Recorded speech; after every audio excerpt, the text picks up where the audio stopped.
পাক ভারত উত্তেজনার মধ্যে এবার পাকিস্তানকে অস্ত্র দিয়েছে চীন। এতে আতঙ্কে রয়েছে ভারত। এ যেন আগুনে ঘি ঢালার মতো অবস্থা। বিগত 5 বছরে পাকিস্তানের কাছে যত অস্ত্র এসেছে তার 5টির মধ্যে 4টি হলো চীনের। ভারতের সঙ্গে যুদ্ধ শুরু হলে এসব অস্ত্র ব্যবহার করবে পাকিস্তান। বিবিসিকে এমনটাই জানিয়েছেন বিশ্লেষক অধ্যাপক মোহাম্মদ শোয়েব। বিবিসির প্রতিবেদনে বলা হয়, চীন পাকিস্তানকে ইতিমধ্যে দিয়েছে PL-15 এবং SD-10 ধরনের অত্যাধুনিক ক্ষেপণাস্ত্র।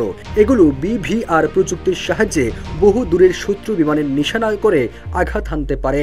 তবে এই অস্ত্র সরবরাহ সাম্প্রতিক উত্তেজনার প্রতিক্রিয়ায় নয়, বরং একটি সামরিক চুক্তির আওতায় আগেই স্বাক্ষরিত।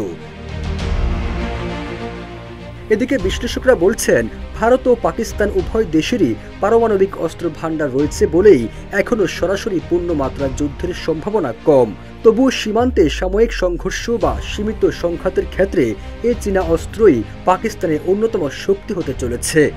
এখন যে কোনো ব্র্যান্ডের পুরাতন এসি বদলে নতুন ওয়ালটন এসিতে উপভোগ করুন 25% ছাড়।